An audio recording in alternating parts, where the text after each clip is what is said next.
My week with Wunjo passed without joy. People from my past reappeared, along with old grievances that resurfaced and felt very intense. Ksenia Evgenievna, could you explain to me why Wunjo is manifesting in this way? Why has Wunjo, the rune of joy, led you to depression? We remember that Wunjo is the rune of joy in its external projection, for a layman, but for a warrior, it is the rune of wholeness. For you, wholeness is not synonymous with joy. So you must simply forget the idea that wholeness will bring you joy. It may bring you a sense of satisfaction, calm, or balance. Once you manifest all the qualities of the runes of the first Aett in their full volume. Right now, Wunjo has revealed its reverse side, an aspect that is literally antagonistic to its simple, superficial quality and its divinatory meaning. This indicates that all that is within you, all that Wunjo has gathered within you, is not enough to achieve wholeness. You need more power. All the qualities of the runes of the first Aett within you have the potential to become greater, and so Wunjo began to cry. It says, this is the bare minimum of what you are truly capable of. Just the minimum. There could be so much more. That is why I, your wholeness, am so small, so insignificant, and so sad. I sincerely hope that this week, during which you worked with the entire first Aett, has given you the opportunity to make Wunjo less sad. And here are two similar questions. The first is from Ksenia, who writes, while I am working with the runes, I am constantly bleeding, sometimes from my gums, sometimes from my nose, or I end up cutting myself. I can't understand why this happens. And Elena writes, my work with Wunjo did not bring much joy either. It started and ended with a huge number of work meetings and exhaustion. Although I managed to achieve a lot, overall, I find myself reflecting on what I have achieved, what I should be doing in life, and why I can't connect with my own God. I am a bit depressed. People do not keep their agreements, but I keep my word. It seems inadequate. I will now explain why I have combined these two questions into a single answer.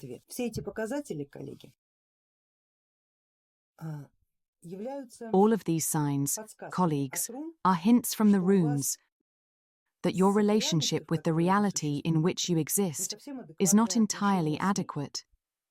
Specifically, you are demanding more from it than you may currently have the right or the means to receive.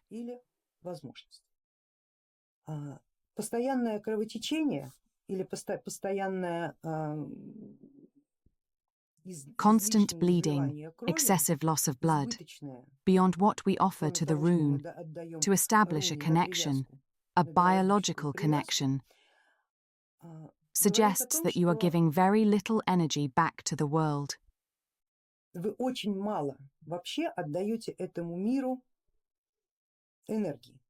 You take much, but give little, even though you believe the opposite. The runes have identified this process. You have too many complaints about the world and too many expectations of the runes. You demand too much from them. For them to grant you what you expect, you must invest a great deal into them. And for now, they have shown this to you, through blood. They have not taken time from you, or perhaps they have, but you haven't noticed. They have not bound you through gaze or decisions that you are obligated to follow. Instead, they have taken blood. At least, that is what you have noticed. Fortunately, you have suffered only minor cuts and minor household injuries, not severely bruised knees or broken arms and legs. Of course, in runic practice, things rarely escalate to such an extent, but when working with forces, it is quite common for inadequate energy exchange to be corrected in this way.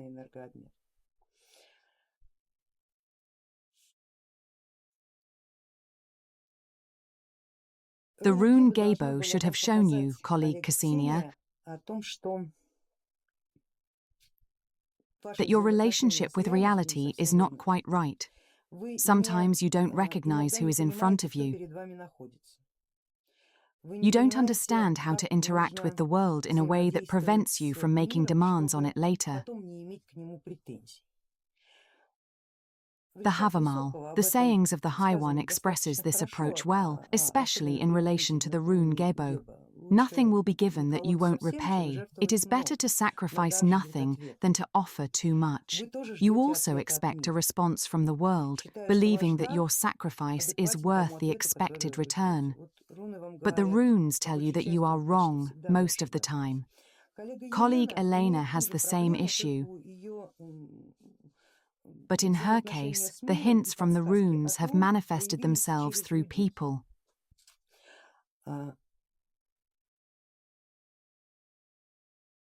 Your resentment toward reality, the fact that people do not honor agreements, raises the question: who is to blame?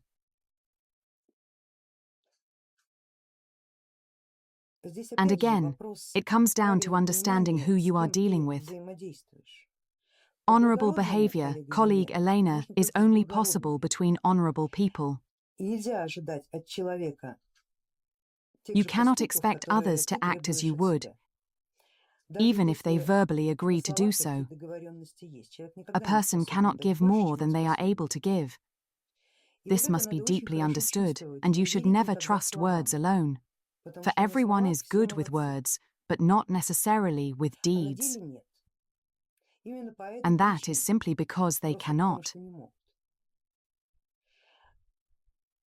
If you feel resentment towards the world because of this, the runes are telling you that this is entirely your problem. You have misplaced your priorities and misjudged the people with whom you interact. I believe the Rune Gebo should have shown you this as well. And Wunjo has underlined it, revealing that you lack wholeness. As a result, you also lack joy. You will not experience any self-satisfaction, and your interaction with the world will remain inadequate. It is better to have a very small circle of communication with people who share an adequate energy exchange with you than a large one filled with those who do not. In the latter case, it becomes far too easy to make mistakes and place expectations on people that should never have been placed on them. A warrior must learn this. Of course, things used to be simpler. A warrior would step onto the battlefield, and his opponent would stand 300 feet away. By looking at his battle standard, his armor, and the coat of arms on his shield, the warrior could understand who he was, what family he belonged to, who his parents were, what region he came from, and what was written on his shield, what it meant, what to expect from him, and what not to expect. Likewise, his opponent could read all the same things about him. In this way, there was a kind of acquaintance at a distance, even without words. But back then, knightly arms and symbols spoke the truth. Who can you expect to tell you the truth today? Yet a warrior had already mastered this skill, reading information with absolute clarity, understanding exactly how an interaction would unfold, even if that interaction took the form of battle. However, would he read the same information from a merchant? Would he read the same from a laborer? Would he impose the same expectations on a laborer or a merchant as on a knight or a warrior? No, he would not. This is the great magical art of adapting to the person you are communicating with, and when the contact between you ends, returning to your own state. But that is magic. And magic is attained through the warrior level. The warrior's level must include at least the infallible ability to read who is standing before you. Even if it is a merchant in knight's armor, you must recognize the merchant and never be mistaken. You must not read his banners as something they are not, but recognize that he is simply wearing someone else's clothes. And that, too, is one of the lessons of the Rune Gebo. Think about it, colleague. I believe that this is one of the great tasks of your life, given how profoundly it has manifested itself through this rune, and I believe that most of your misfortunes and failures stem from this, from the fact that you misjudge people and place the same expectations on them that you place on yourself.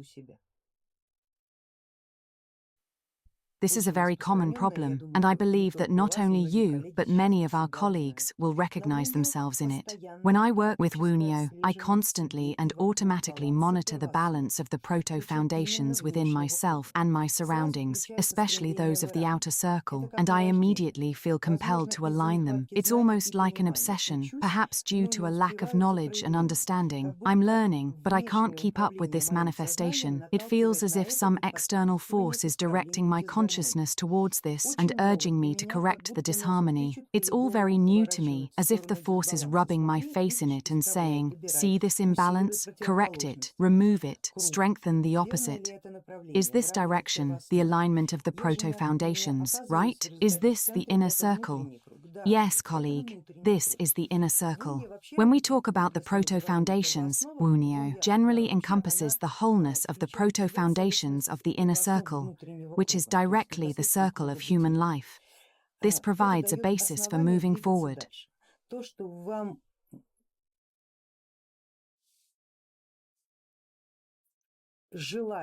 The fact that you see or desire to expand into the outer circle is probably a hint from Wunjo that, in principle, this is also possible.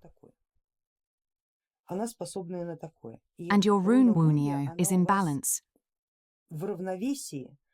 That is its key and its meaning. If there is balance, then Wunjo will be there. And if Wunjo develops exactly in balance, then it will be able to reach the outer circle. So this is a very significant feeling with this rune, very revealing. It indicates that you have normal results and that your work is going well.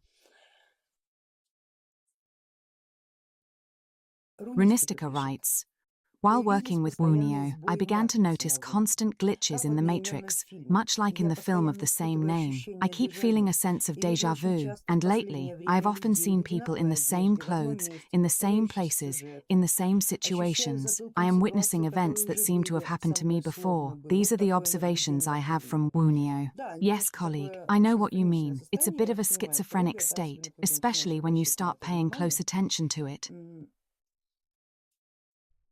This suggests the following. Firstly, Wunjo has subtly revealed to you the programmed nature of this world, which I believe you do not doubt.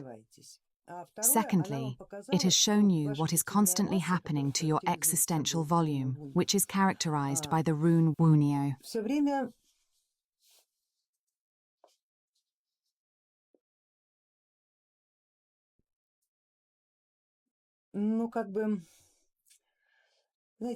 You know, it's like going through the same level in a game over and over again. Because you like it, because of a glitch in the matrix, a glitch in the program. That is, you seem to move to the next level, but you see the same location again and don't know what is happening. It's a similar effect. It's as if there's a glitch in the matrix. It suggests that you've already gained all the experience possible in the reality you're in, and now need to transition to another one. But something is holding you in this reality. Loved ones, connections, attachments, habits, all of which tie you to a particular location.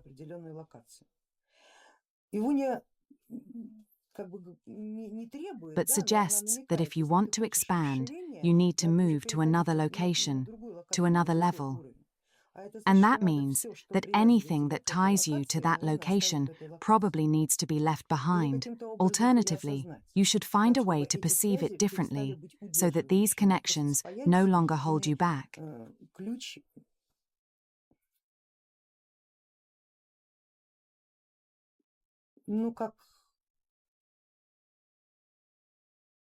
Instead, they should merge into a single key, perhaps a form of experience, so that you no longer need to return to it to prove anything, so that they can become a condition for moving to another level. You're like a hamster on a wheel, always in the same events. The scenarios may be slightly different, but the essence remains the same. But now, with this effect, this déjà vu effect, even the scenarios don't change. The scenarios have ended. You're experiencing the same thing over and over again. And the reason for that could be a general glitch in the matrix. It's changing a lot now, and failures like that can happen. But a lot also depends on you. You have to want to move to another location. Want it, and move, and fulfill the requirements for that transition. Try it. The fact that you've noticed this is a good thing. Do you know what distinguishes a person who seeks themselves in magic, a warrior, from a person who simply lives in a certain reality? A person living in a certain reality simply perceives everything. They merely reflect. At best, they try to find an explanation for such effects. They might look up what the Mandela effect is, or research these experiments, for which there is a wealth of information on the internet, on YouTube, with a huge number of videos explaining or describing it all. But there's not a single piece of advice on how to stop it, how to influence it. Everything described is a description of the effect. But what to do next? Only you can understand that now because you're developing warrior qualities within yourself. And an ordinary layman, a merchant, a laborer, will watch videos on YouTube and say, "Wow, what a program, what a world we live in, unbelievable." Whereas a warrior will say, "Aha, now I know, now it's clear, at least it explains what it means, so now I have to do something." Explanation alone isn't enough. That's what distinguishes a warrior from all other castes. They will definitely do something. And the rune Wunjo will help you. Enter meditation, awaken Wunjo once more, and ask yourself, what should I do to move from this location to the next level, where my trials, my passages through this life will give me the effect of non-repeating events. Not simulators, not clips from previous scenarios, but an entirely new location, entirely new events, an entirely new program for the development of fate. And with this intention, it is exactly the right time to start working with the second Aett.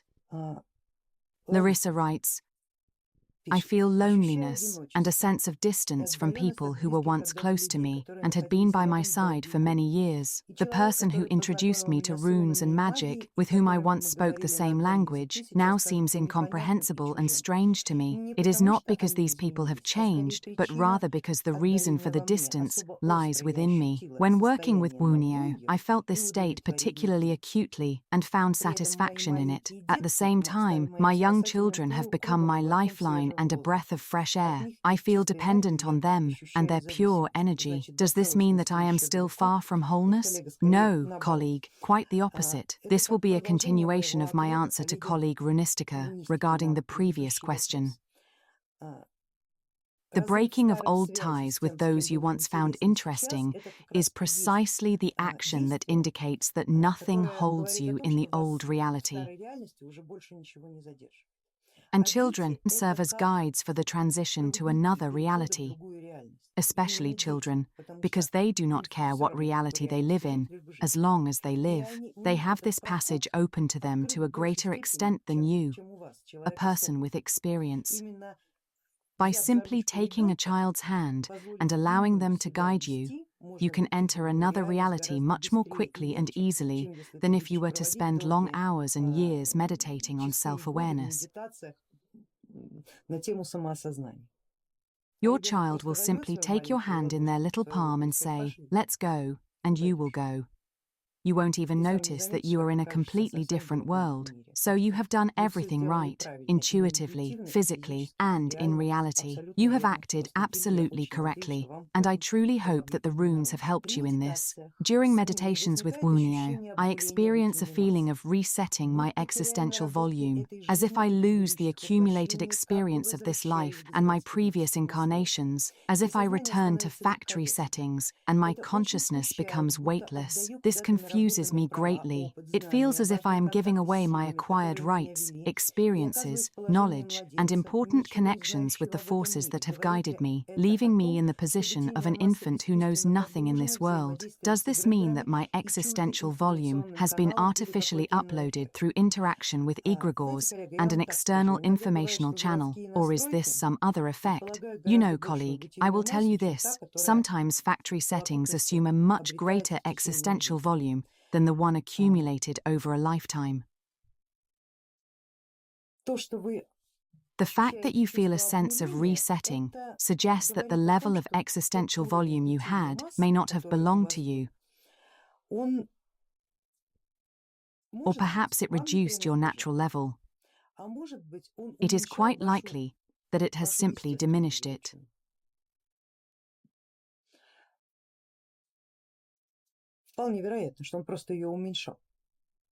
Your existential volume may have seemed significant, but in reality, it contained mutually exclusive parts. The existential volume is formed by personal experience, and personal experience is connected to the proto-foundations good and evil. Good consists of the algorithms of victory, while evil consists of the algorithms of failure and non-victory. They act as counterbalances to each other, and in the grand program of collective realities, they should be conditionally equal, maintaining a dynamic equilibrium. But sometimes epochs change, stages of programming shift, and the proto-foundations good and evil, along with their databases, swap places.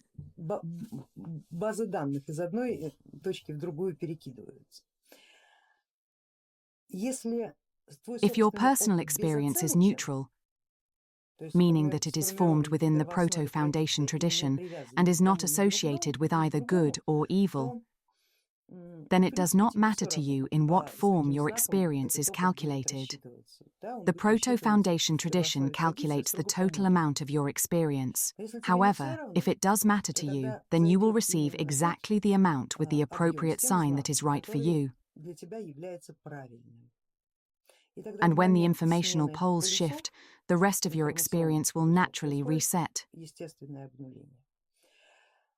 Something must have happened at some point in your life, either in this one or in a past one. You must let go of your attachment to your personal experience. It simply exists, that's all. It is neither good nor bad, it is just experience, life experience. I sincerely hope that the runes of the second Aett will teach you this. But, as I've said before, sometimes the factory settings reveal greater qualities and a greater existential volume than all the experience accumulated over a lifetime.